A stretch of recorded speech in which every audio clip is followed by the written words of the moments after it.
Hola, ¿qué tal?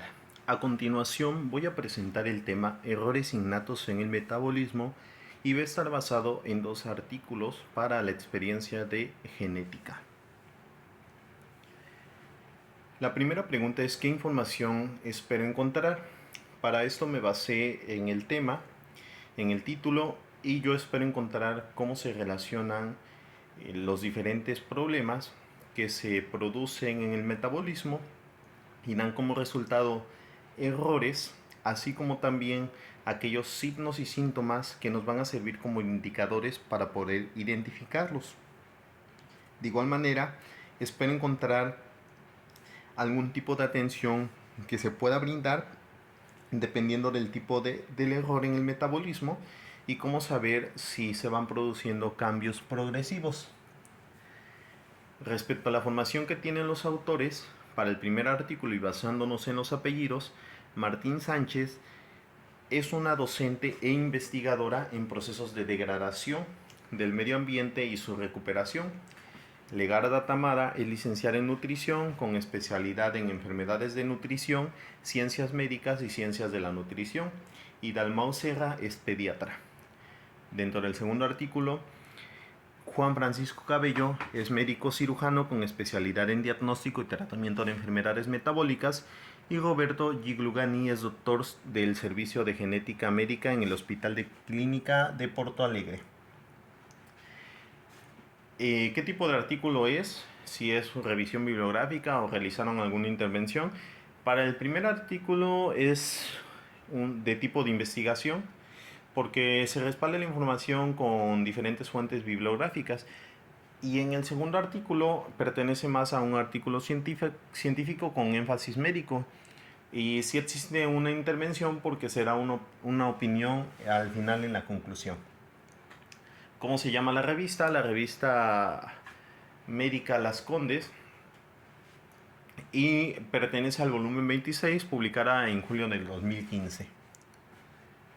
Las palabras claves que se utilizaron para encontrar cada artículo: en el artículo 1 se manejan errores innatos del metabolismo, atención primaria, diagnóstico.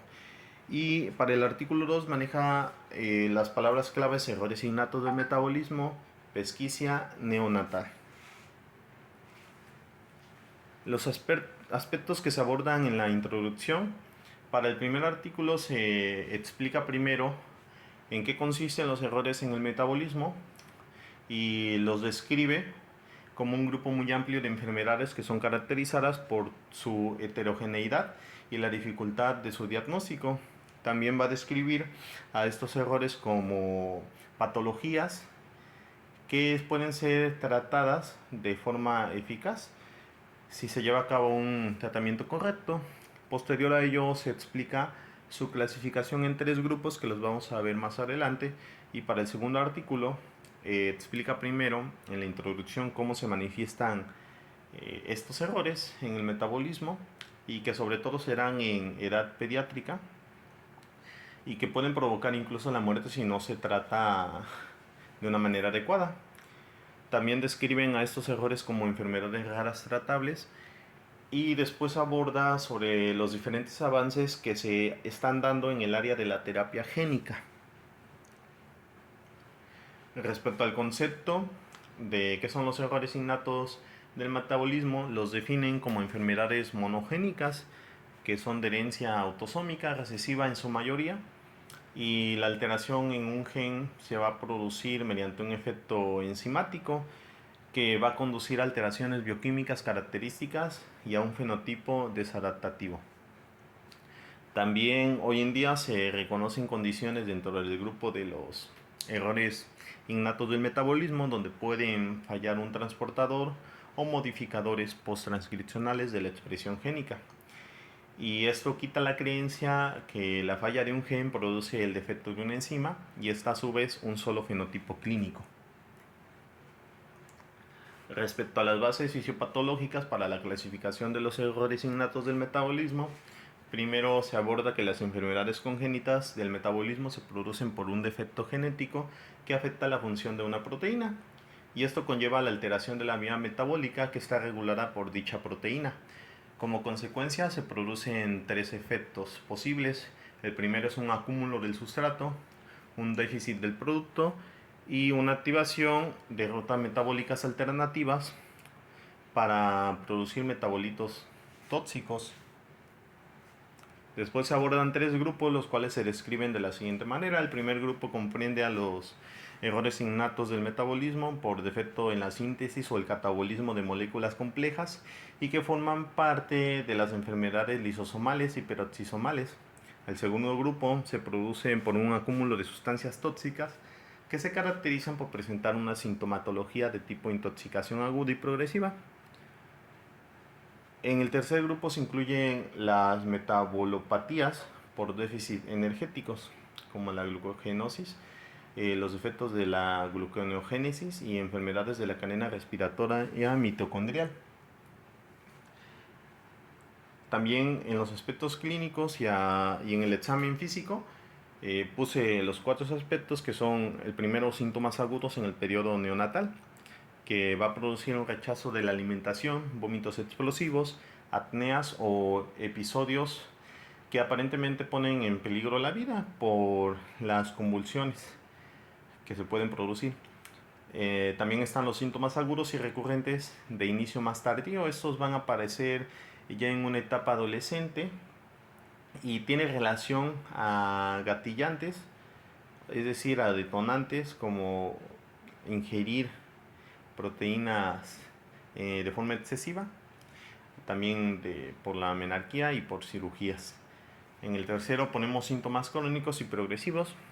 Estos se engloban los síntomas gastrointestinales que producen anorexia, vómitos y retardo del crecimiento, y los síntomas neurológicos que producen el retardo del desarrollo psicomotor y también convulsiones. Como número 4, los síntomas específicos y permanentes característicos de los errores innatos del metabolismo, como la miocardiopatía dilatada o la hipertrófica y la hepatoesplenomegalia. Respecto al diagnóstico, en los recién nacidos hay una presencia aguda, y esta presencia de infección no va a descartar un error innato del metabolismo, ya que puede ser un gatillante o detonante para edades posteriores o etapas posteriores. Respecto al carácter multisistémico y progresivo de los errores innatos del metabolismo, es necesario reconocer patrones de síntomas, diferentes variables en cada paciente y cómo va cambiando con el tiempo. Estas, más que enfermedades, se van a relacionar a un único síntoma.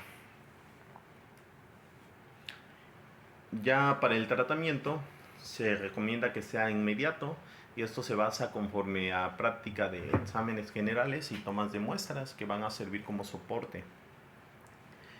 También evitar producción endógena de metabolitos tóxicos para favorecer el anabolismo. Asimismo, el suplemento de sustratos como la carnitina, que se administra a todos los pacientes en dosis de 150 a 300 miligramos sobre kilogramos al día por vía endovenosa u oral, vitamina biotina, tiamina y riboflavina. Asimismo, la remoción de sustancias tóxicas, que mediante el tratamiento nutricional intensivo y la suplementación de sustancias descritas deberían en muchos casos mejorar el cuadro, y si esto no ocurre de 24 a 48 horas, se va a considerar la remoción de sustancias tóxicas con diálisis. Con las conclusiones ponemos que los errores innatos del metabolismo van a ser un grupo de condiciones caracterizadas por el acúmulo de sustancias tóxicas que se produce habitualmente por un defecto enzimático. Ahora son consideradas como patologías que pueden ser tratables. Esto va a depender de acuerdo al diagnóstico y mediante sospechas que se basan en patrones por síntomas y signos. Asimismo, su tratamiento debe ser instaurado oportunamente para evitar el desarrollo de secuelas que se vuelvan irreparables. Y son las bibliografías que se utilizaron. Muchas gracias por su atención.